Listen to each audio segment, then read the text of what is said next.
Hey, howdy and hello, folks. Welcome back into T1A. Today I'm going over the value and what it would take to have success for JJ McCarthy, rookie, going to Minnesota Vikings. Let's get into it.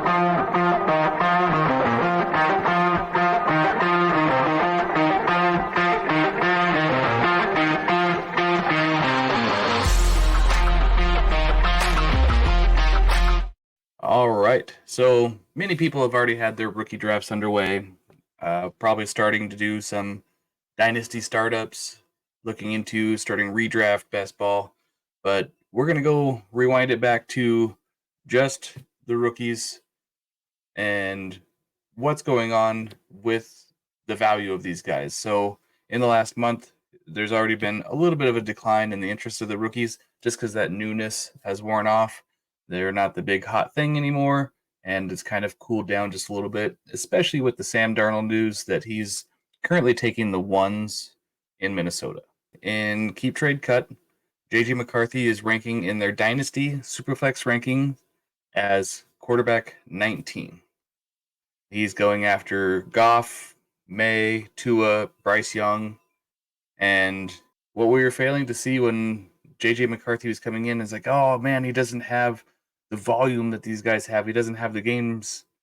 Well, looking back through everything, it was his pass attempts. So for most NFL quarterbacks in a game, like a low in is like 29 pass attempts, and that's a super run heavy team. They're ahead the whole game.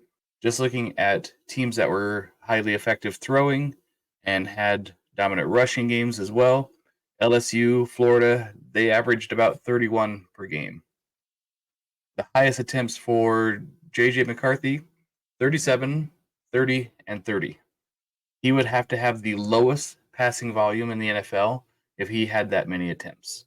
Let's take a little look at the sample size of those three games and what he did in that volume. All right, so November 4th, 2023, first the Purdue Boilermakers, Michigan uncorks JJ, lets him rip off 37 pass attempts. He goes for 335 yards passing, 3 touchdowns. He went 24 for 37 with a 64% completion. Back to September 2nd, 2023. East Carolina, the flashy start to the season.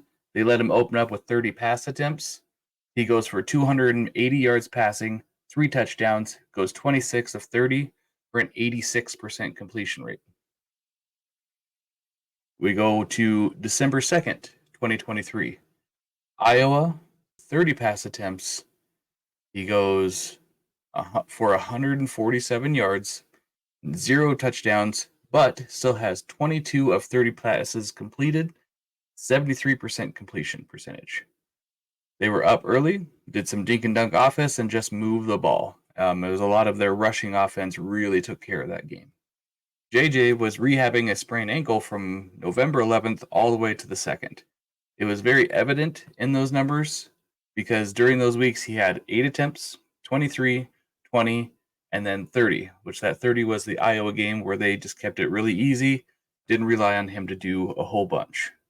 And in that time, he only had 1 touchdown. So, what are we getting from those stats? When JJ gets volume, he is efficient, controls the ball, is an effective game manager. Even in his lower volume games, he still runs a high completion rate. He finished his 2023 season with a 72.3% completion rate. So, why am I so hyper focused on this completion percentage? Look where he's going. First off, the system. It's a Sean McVay, Shanahan-ish type run balanced, pass friendly system where Kirk Cousins, in his limited time of 8 games, 69.5% passing completion, 2,300 passing yards, 18 touchdowns, and 5 interceptions. If he continued to play in the path that he was on for 16 games, 4,600 yards, 36 touchdowns, and 10 interceptions. We would have called that a phenomenal year. So that was just last year. We look at Kirk Cousins the previous year, the first year with that current coaching staff, 4,547 yards, 29 touchdowns, and 14 interceptions. I'd say the 4,600, 36, and 10 were probably far off from what he was going to do. How did that work out for fantasy? QB6 in 6-point per passing touchdown and 8th in 4-point per passing touchdown. That's pretty damn good. And that's just being efficient, controlling the ball, high completion percentage, and let your superstar players do the work for you. Out of the top 5 quarterbacks, no one is getting a better place to walk into. So let's just get out of the way. We know Justin Jefferson's there. Addison is there. Hawk is coming off of an injury. Probably won't be much of a factor, especially to start the season. Aaron Jones, great pass catching back. This ties back now to why I was so focused on completion percentage. If JJ could make an accurate throw, this team can move the ball. There are dynamic players that if they get the ball, they can make things happen. We know Justin Jefferson is going to get the deep looks. He had a 12.6 ADOT, average depth of target. Addison had a 12.5.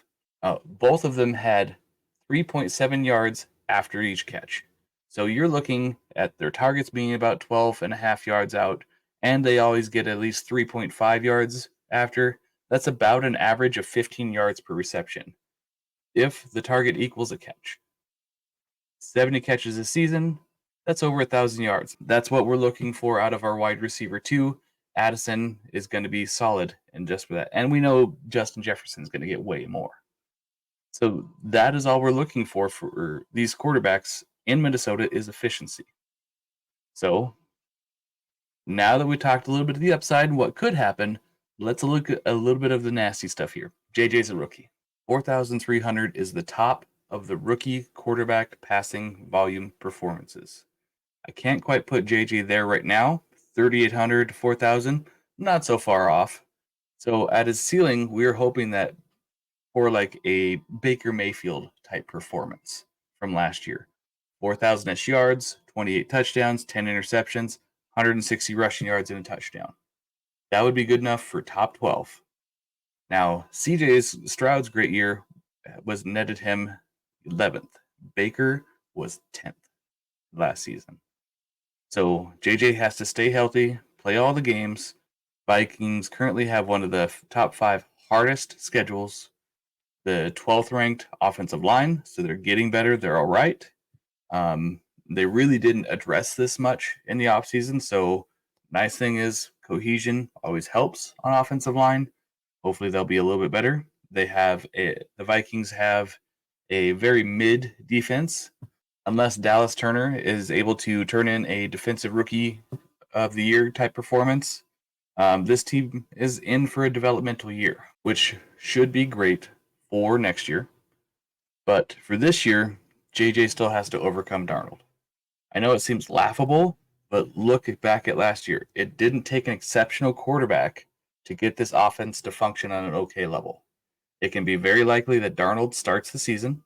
If by the end of week 5, it seems he won't cut it, or JJ is deemed ready, they use week 6, which is their bye week, to transition. That first 5-week schedule, the Vikings face off against the Giants, the Niners, the Texans, the Packers, and the Jets. I mean, it could be very plausible that the Vikings are sitting at 2-3, maybe 3-2 at best. Then when they come back from their bye week, they go to the Lions and then the Rams. So it's going to be some decent defenses that they're continually having to go through. It will be okay that JJ sits. Whether it's a game or 2, 5, a season, I don't think it's a big deal. Where it becomes a big deal is if you're needing him to be a QB1 on a Superflex team. Your best hope is that he is probably going to be a late season streamer at quarterback for a Superflex spot. But if you were drafting JJ, likely you were drafting in the mid-first round in your rookie draft. You likely hoped a playmaker wideout magically dropped to you, but you chose between Brock Bowers, Drake May, and JJ. I'll get to Drake May in another video for everyone. I do like Drake May quite a bit, and that's come up a little bit more recently for me. But get into that in another video. Like I said, let's take a real look at the QB values with draft capital.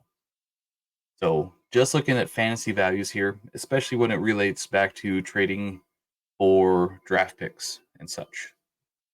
2021, Mac Jones, you're drafting him maybe at the 201.